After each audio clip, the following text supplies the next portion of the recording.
I know a lot of Diddy's secrets. That's why I'm afraid to go out. I'm scared something might happen to me. Diddy's bodyguards once tried to attack me. I just hope nothing bad happens. Diddy like shooting people, blowing up cars. Is he this gangster that behind the scenes is that him? Or is that Shout out to Wendy Williams. Malcolm-Jamal Warner, dead at the age of 54 on a drowning accident while he was vacationing with his family in Costa Rica. I am tired of running for shade. And aren't you tired of being hustled and played? And aren't we all tired of crying about how hard it is to be black in America, even if it looks like we've got it made? Has this been difficult for you? Yeah. Because when you watch someone who you know and love, go through what he's going through. They termed it a sad accident, a drowning, a freak ocean current that swept away one of television's most iconic personalities when he was only trying to enjoy a calm family holiday in Costa Rica. But now, only weeks later, the rumors inside that Manhattan Federal Courthouse are making everyone question, was Malcolm-Jamal Warner's demise truly simply a terrible accident? Or was it a cleaning job for something much, much darker? Actor who really brought, realness to television, playing a great character, playing a great son on the Cosby Show.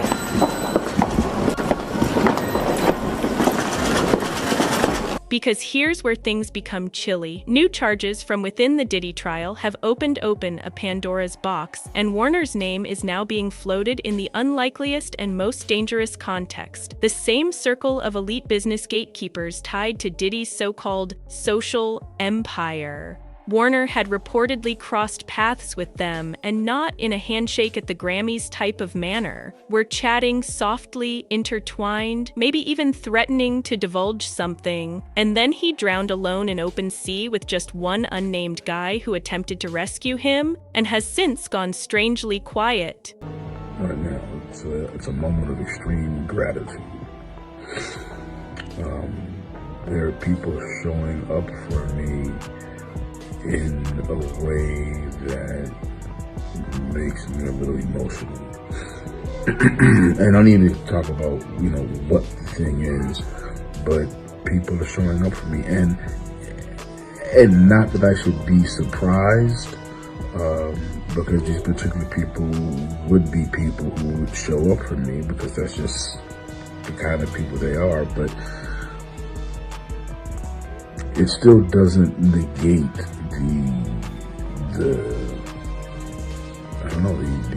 the gratitude, whatever emotions it brings up, being touched in my heart and my soul. It's just really cool. And it makes me think about, maybe wants me to share, be a good person, right? Be good to others. Be of service. Do good for other people. P. Diddy leaves the Metropolitan Detention Center jail in Brooklyn. New reports say he was taken to the hospital for a few hours last week to get an MRI. We're just now learning about this, though, because Diddy was taken from the jail late at night. So, let's backtrack just a little. July 20th, Playa Grande, Costa Rica. Malcolm-Jamal Warner, age 54, in the water. He goes beneath. Paramedics attempt for 20 minutes to resuscitate him, but it's no use. The official report states asphyxiation via submersion. But now, people close to the Diddy court procedures are claiming that Warner wasn't simply a spectator to this disaster. He may have been a loose thread, and someone didn't want him unwinding it. Because just like that, this warm-hearted TV brother and Grammy-winning musician may have gone from cherished icon to menace, and it affects everything. What makes this more difficult to ignore is the unusual confluence of time. Just weeks before his last trip, Warner had started season 2 of his podcast, Not All Hood, and his tone had taken a change. The first episode was full of coded language, harsh thoughts on exploitation in the entertainment sector, and a fire-in-the-belly certainty that he was now ready to communicate. We've managed to navigate through the murky waters of child stardom with our souls and dignity intact, he remarked, reflecting with co-host Keisha Knight Pulliam. But listen carefully and you'll hear it. There was more he wasn't saying. The type of tension that rises when someone's finally weary of acting nice. When a man's poised to name names. To bring up the sad news, but news did break today of the untimely passing of Malcolm-Jamal Warner. I can't believe it. Something you long believed to be true but realized wasn't. Well, as one of the main opponents of the Illuminati, I always wanted to know what information they had that we didn't. Now we finally have an update on the drowning death of Malcolm-Jamal Warner. Now, according to ABC7, they stated that Malcolm-Jamal Warner had drowned while he was on vacation in Costa Rica. Now, the article goes on to say that Warner had drowned off the coast of Costa Rica on Sunday. Life, it's fragile, and in the blink of an eye, You never know. you never know. So speaking of legacy, what do you hope that your legacy is going to be? There is part of me that I will be able to leave this earth,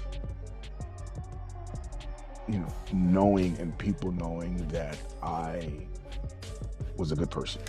And then, just like that, he's gone. People close to the podcast say Warner had started drafting more episodes that touched on themes he hadn't dared to unpack before.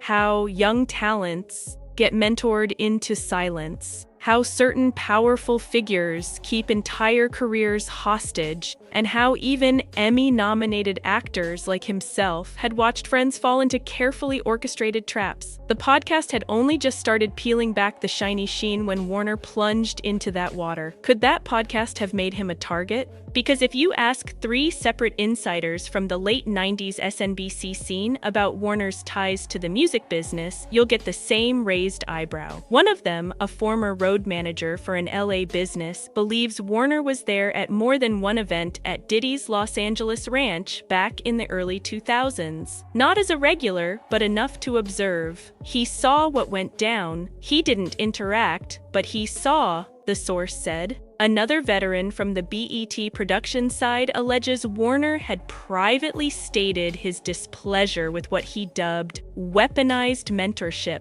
a system where talented actors and artists were given assistance, then kept on a leash. None of it made it into the obituaries. Even more unusual is what we now know about the individual who attempted to rescue him in Costa Rica, a 29-year-old man from Nicaragua. No name, no press interviews, just a quick statement from the Costa Rican Red Cross that he had been in severe condition, hospitalized, then discharged with no problems. The person rushes into the sea to rescue Malcolm-Jamal Warner, almost drowns himself, recovers, and disappears. Not one news source has tracked him down. The local authorities determined he had no personal relationship to Warner. So, what was he doing there? Morning swim. He had gone out to the coastline just before sunrise, and a little after sunrise got into the water. Not too many details about what exactly happened once he was in the water, but authorities did end up finding his body actually hundreds of yards away down the shoreline. His body was discovered in a rocky cove. It was brushed up against that rocky cove. Rican Beach, where officials say a dangerous rip current swept away Malcolm-Jamal Warner, the Cosby Show star, drowning in secluded paradise on Sunday. What makes that beach so treacherous? You know, it's similar to other beaches where there are strong rip currents that are deceiving. Mike Geist helps run a volunteer lifeguard organization here. He says while no lifeguards were on duty that day, Geist's friend, who happens to be a trained lifeguard, was there to surf and discovered Warner unresponsive in the water. Costa Rica's Red Cross says they were able to rescue another man alive who was taken to a clinic in critical condition. Rica, Jesse, officials say Warner's autopsy is now complete.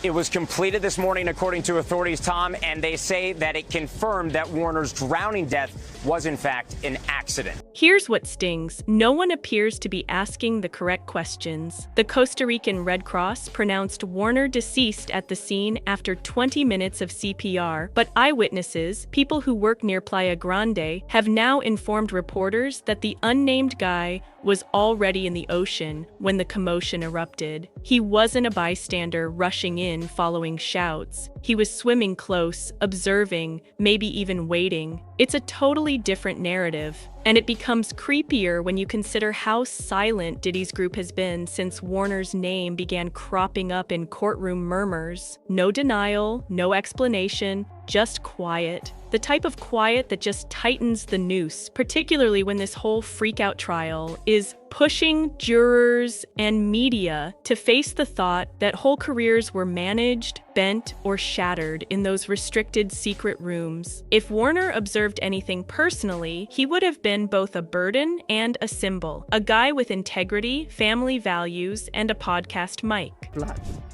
So even before conception, we were very clear we were having a girl. And I knew that I needed a girl first to kind of ease me into it, because I have a pretty good idea of what kind of father I would be. So I needed a girl to kind of, slow me down and warm, soften me up, if you will. So for me, raising my daughter, I came into fatherhood already with a certain maturity and certain understanding of male-female dynamics. And with a girl, all of that starts with the father. So I've always, since I literally pulled her out of my wife. Let's not forget the film published only weeks before his passing, Malcolm playing bass guitar on stage in Atlanta, lively, smiling, surrounded by admirers. It didn't appear like a guy withdrawing from public life. It appeared like a guy revving up, becoming visible. He had a kid he cherished, a wife he protected, and a heritage he was finally regaining. And that's what makes this loss seem staged. Because drowning may be a natural cause, but motive, that's seldom so wet and clean. We have to look at trends. Diddy's defense team has depicted him as a guy who participated in private, consensual relationships. But the court wasn't buying all of it. He's sitting in a prison cell right now because the jury did determine his actions breached legal bounds. And if someone like Warner was preparing to revisit what he observed or call out a system that's still very much intact, then his disappearance begins to seem less accidental and more expedient. What about the digital breadcrumbs? Warner's final social media tweets were unusually reflective. Multiple close-up images, sentimental quotations, even a repost of an old article about artist burnout. And although the tone wasn't scary, it was unusually vulnerable. For someone who had just established a new podcast and had ambitions to interact with younger producers, he seemed like a guy preparing for something or guarding something. Well, from music mogul to an inmate, Sean Diddy Combs is denied bail on charges of sex trafficking and racketeering. TMZ has been following this case for months now. All right, we are getting some breaking news right now. ABC News has just confirmed that Sean Diddy Combs was arrested tonight in New York City. Sources say federal agents with Homeland Security investigations took him into custody. Malcolm-Jamal Warner, the renowned actor who came to stardom as Theo Huxtable, is gone. And his last message wasn't simply a farewell, it was a warning. So you can't find a reason to smile, then that's probably the best time to be the reason for somebody else to smile. And now that he's dead, people are beginning to raise the actual questions. Why wasn't anybody listening? Why does it seem like every time someone speaks up, they end up silenced? But freedom has its limits, so here we are, tear-streaked and salt-stained faces. Traces of trauma and pain lace our DNA like our black pride is cut and laced with self-hate. There should be a moratorium on both of those words in hip-hop because it's low-lying fruit. It's so easy. Everybody fucking does it to the point that it's corny. Like there are MCs who I love, who I cannot listen to anymore because I love J. Cole. But I had to stop listening to J. Cole because I got tired of hearing nigga and bitch as much as every 2 sentences, because he's proven himself to be such a incredible lyricist that you think it's just too low-hanging fruit for him to use those words. I feel like... Was this simply another tragedy or part of a trend that's become too hard to ignore? Let's get into it. Malcolm-Jamal Warner's untimely death has left admirers in shock and others in profound suspicion. The 54-year-old actor, renowned for his role as Theo Huxtable on The Cosby Show, apparently drowned while vacationing with his family in Costa Rica. Authorities allege it was a terrible accident, a drowning caused by strong currents off the shore of Clay's Beach in Limon. Reports that the 54-year-old was in Costa Rica on a family vacation and accidentally drowned while swimming.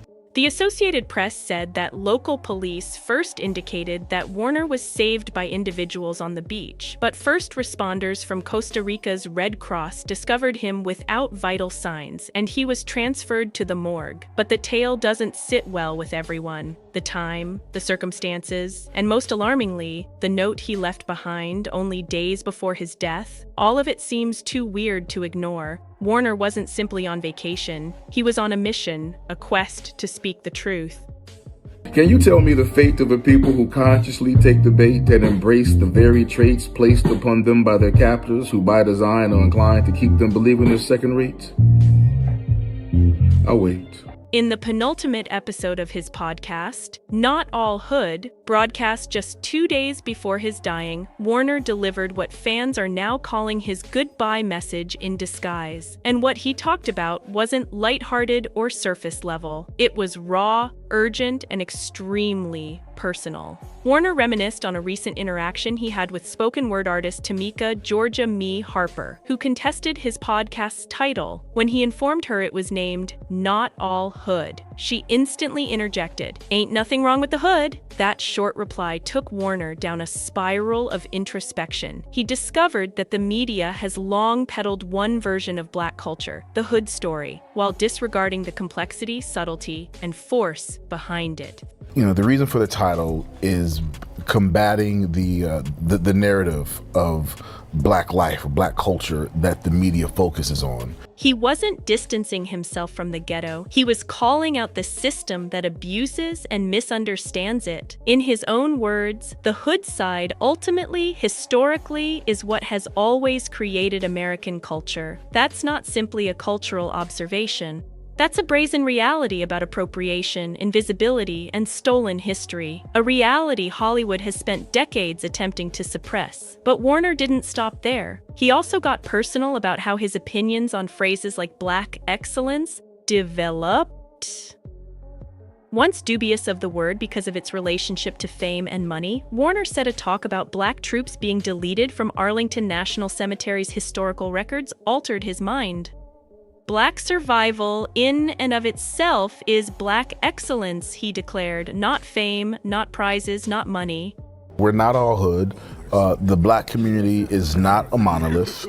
There's so many levels and lanes to the Black community, and we wanted to have a space where we could acknowledge, discuss all of those lanes. Just survival. That phrase hurt hard then, and it strikes much more today, knowing how quickly his own life was cut short. It's almost as if Warner felt something, as if he knew his time was short and wanted his last message to underscore the reality of Black perseverance, struggle, and tenacity. And just like that, within 48 hours of dropping this amazing, intimate talk, he was gone. For a full generation, Malcolm-Jamal Warner was, and in many ways still is, known as Theodore Huxtable, the affable, sometimes funny, always endearing only son on The Cosby Show. He became a frequent fixture in millions of households. His portrayal as Theo, an adolescent coping with problems like dyslexia, growing up, and the calm guidance of his parents, helped establish a lasting picture of someone nice, solid, and empathetic. This image lasted with him for years, which brings up an essential question. Who is the actual Malcolm-Jamal Warner behind that great public image? Looking at the scandals and tragedies of his life doesn't find controversy or drama caused by him. Instead, it reveals a guy who silently confronted severe obstacles, from heartbreaking personal loss to the hefty legacy of a program now clouded by controversy. Through it all, Warner kept thoughtful, stable, and loyal to himself. By investigating how he managed the consequences from the Bill Cosby incident, how he lived with sorrow, and how he escaped the demise that plagued many child stars, we see a different side of him. Someone who turned harsh circumstances into strength and evolved into a mature and respected artist. It's difficult not to, not to feel something, have some kind of emotional response to, what this person is going through. The largest and most painful incident of Malcolm-Jamal Warner's career wasn't something he initiated. It was something he was drawn into because of his relationship to Bill Cosby. Warner's statement indicated exactly how difficult the matter was. He found himself torn between personal allegiance, public pressure, and the emotional weight of being part of a program that meant so much to American society. To properly appreciate his response, you need to know how close he was to Cosby. Cosby didn't simply work with Warner, he impacted his life. He picked 13-year-old Warner for the part of Theo following a countrywide search. On set, Cosby led by example. Warner frequently stated that despite being a tremendous celebrity, Cosby never behaved like it, and that taught him how to remain grounded. Cosby also offered him innovative ideas, like avoiding contemporary vocabulary so the program wouldn't appear antiquated. Years later, Warner confirmed this was true. When he watched the show with his daughter, it still stood up. Their friendship was a blend of mentoring and fatherly counsel, which made the eventual controversy much more agonizing for Warner. My biggest feeling is I feel sad for, just the way this whole, just the way the whole story has come about. When over 50 women came out accusing Cosby of assault, Warner was thrown into the limelight. His reaction wasn't a simple rebuttal, it was deliberate and heartfelt. In a 2015 interview, he added, "He's one of my mentors, just as it's awful to hear any woman speak about assault. Whether real or not, it's just as sad to see my buddy and mentor go through this." That one quote shows how torn he was, wanting to respect the victims while also admitting how hard it was to watch someone he looked up to fall. He didn't defend Cosby, but he also didn't turn his back on him. As he put it, "I can't defend him, but I won't throw him under the bus either." Warner also questioned how the media covered the subject, calling it a circus and pointing out that not all the claims were the same. He wasn't attempting to justify Cosby, simply calling for a more nuanced discourse. It was a challenging, agonizing tightrope walk that indicated how emotionally weighty this chapter was for him. A large part of Malcolm-Jamal Warner's grief during the Cosby crisis wasn't just about the personal claims, it was about the harm done to The Cosby Show's reputation. He always remarked the thing that upset him most was having the program yanked from syndication. For Warner, The Cosby Show wasn't simply a job. It was a cultural milestone that offered America a new, more favorable perspective of Black families. "We've always had The Cosby Show to hold up against that," he remarked. "And the fact that we no longer have that, that's what saddens me the most. In a few generations, the Huxtables will simply be a fairy tale." He was very honest about how the program being removed wounded him personally. He pointed out the double standard, how work by directors like Woody Allen and Roman Polanski was still being exhibited, yet The Cosby Show was utterly destroyed. He conceded that the financial effect was serious, stating, "It's literally taking money out of my pocket." So, although part of his indignation was about culture and representation, part of it was practical too, indicating that the impact harmed both his views and his livelihood. After having had such a long path and long journey, you have something like this that you've got to contend with. Actor who really brought, realness to television, playing a great character, playing a great son on The Cosby Show. Warner's sentiments about the situation didn't remain the same, they altered over time. At first, he agreed that the show's reputation had been soiled, but then a talk with his TV sister Keshia Knight Pulliam, who portrayed Rudy, modified his views. She reminded him that the program had encouraged generations of people, particularly young Black viewers, to go to college and dream greater, and that type of real-world influence couldn't be eradicated. Warner subsequently recalled, "Her saying that really shifted my perspective. That moment was a turning point. It helped him transition from concentrating on what was lost to appreciating what the program had already given the world. Instead of allowing the controversy define the legacy, he started to argue that its good influence could still stand on its own. This transition revealed Warner's capacity to analyze, mature, and hold on to a more positive outlook, one that separates the work and its effect from the flaws of the guy behind it. His emotional path from grief to aggravation to introspection and eventually resilience reveals a very genuine, very human manner of coping with something that shattered the cornerstone of his life and work. Perhaps the most shocking thing about Malcolm-Jamal Warner's career is the absence of controversy. That in itself is revealing. In a world where many young stars fall into public problems, Warner stands out for accomplishing the exact opposite. His tranquil, steady existence wasn't an accident. It was the consequence of good decisions and severe discipline. From the day The Cosby Show ended, Warner fought hard to disassociate himself from the role of Theo Huxtable. He also said there was a period he didn't enjoy being named Theo at all. That wasn't simply an emotional response, it was a professional move. He made it his job to show he was more than simply a childhood role. Warner investigated many routes. He directed TV programs, including Kenan and Kel, became an outstanding singer and spoken word performer, and received a Grammy for Best Traditional R&B Performance. He was even nominated for a Grammy for Best Spoken Word Poetry Album. As an actor, he didn't cling to safe or repeated parts. He co-starred in the comedy Malcolm and Eddie, accepted serious roles in The Resident, Suits, and Major Crimes, and even featured in the highly appreciated American crime story, The People, Vive O.J. Simpson. This range illustrates that Warner's steady climb was no accident. It was the consequence of hard, constant labor to be acknowledged as a serious artist, not merely a former child star.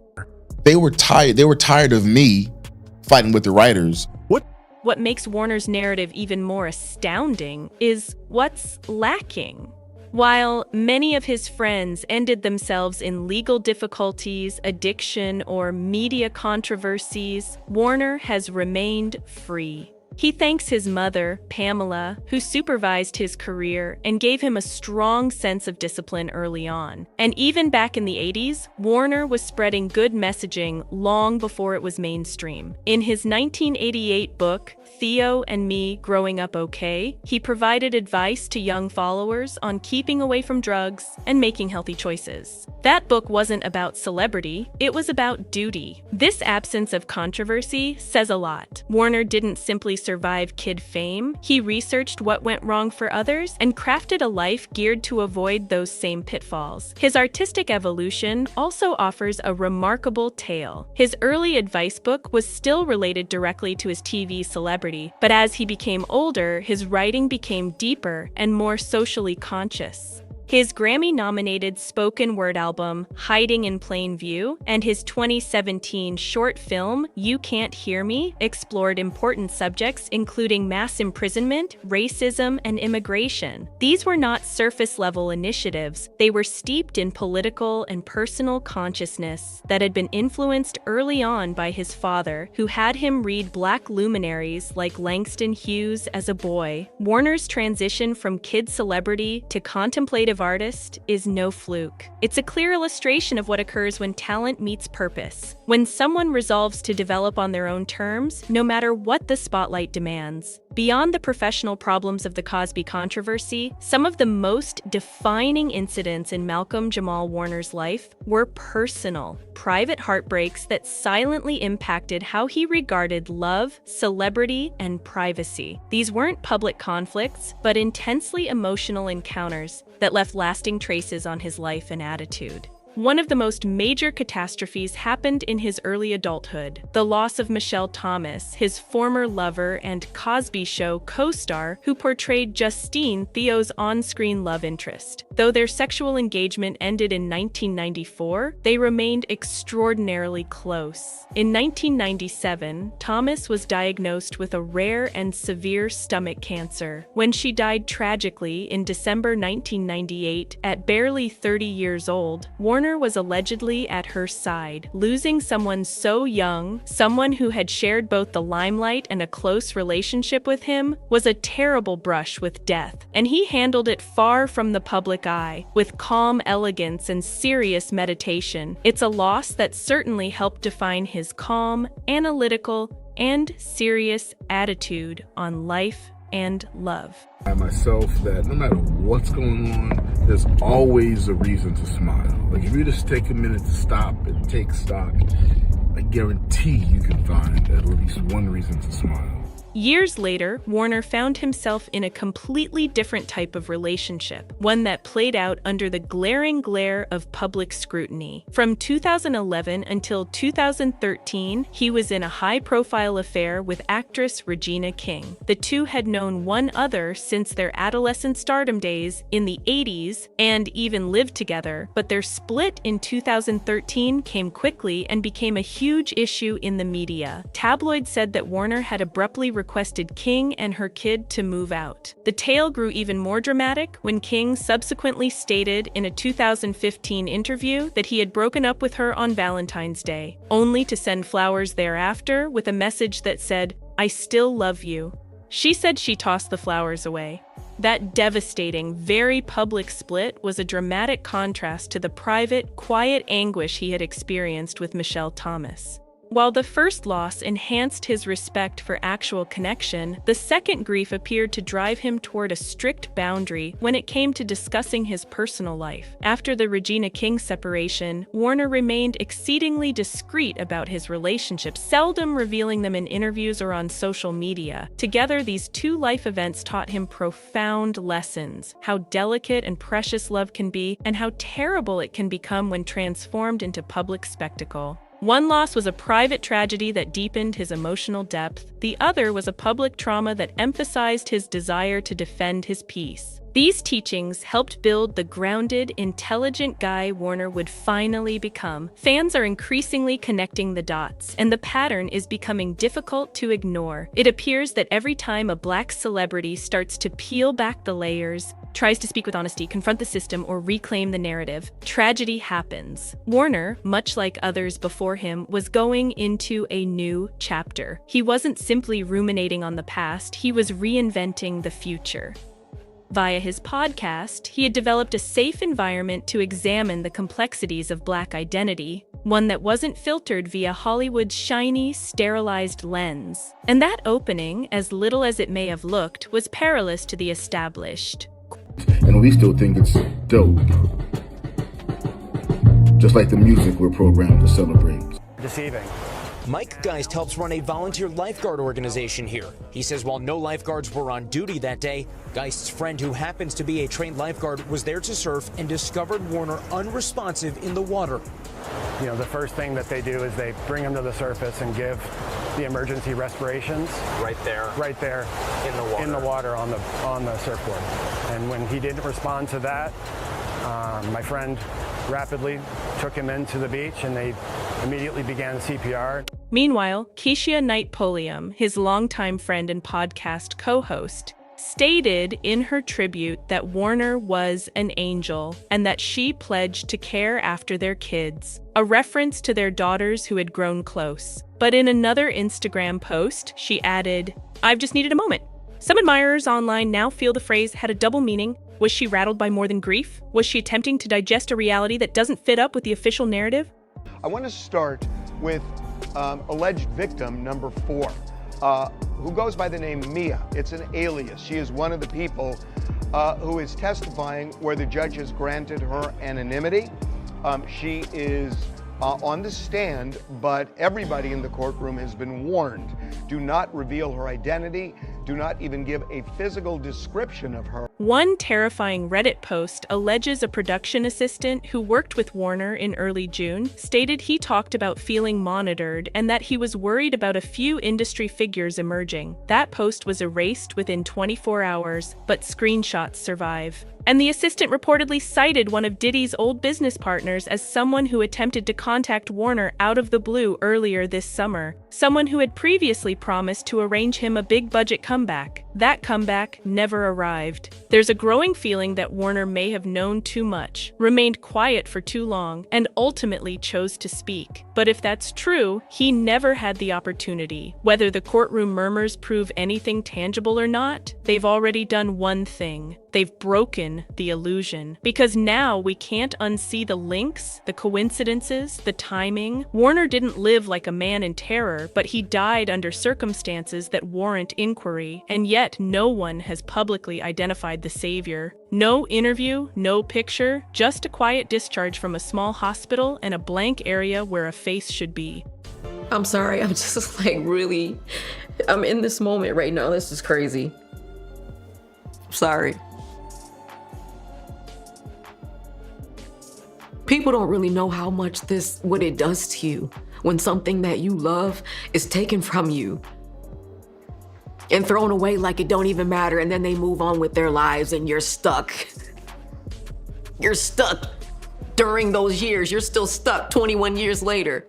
And now the questions rise louder, not only about Malcolm-Jamal Warner's awful destiny, but about the unseen machinery that could have planned it. Because if we stand back and zoom out, this isn't about one guy and one drowning. This is about a decades-long structure that has supposedly wrapped itself around the neck of Hollywood, feeding off ambition, producing quiet, and punishing those who stray out of line. Diddy may be behind jail, but his business, if the claims are accurate, was never constructed for just one guy. It was a network. When you mean she, we, when ye a web, when ye, shao, when ye, and every web had others still creeping over the threads. Let's speak about those gatekeepers, the shadow players who, according to insiders, established a closed circle syndicate that functioned under the surface of both the music and film industries. It wasn't just about power, it was about ownership.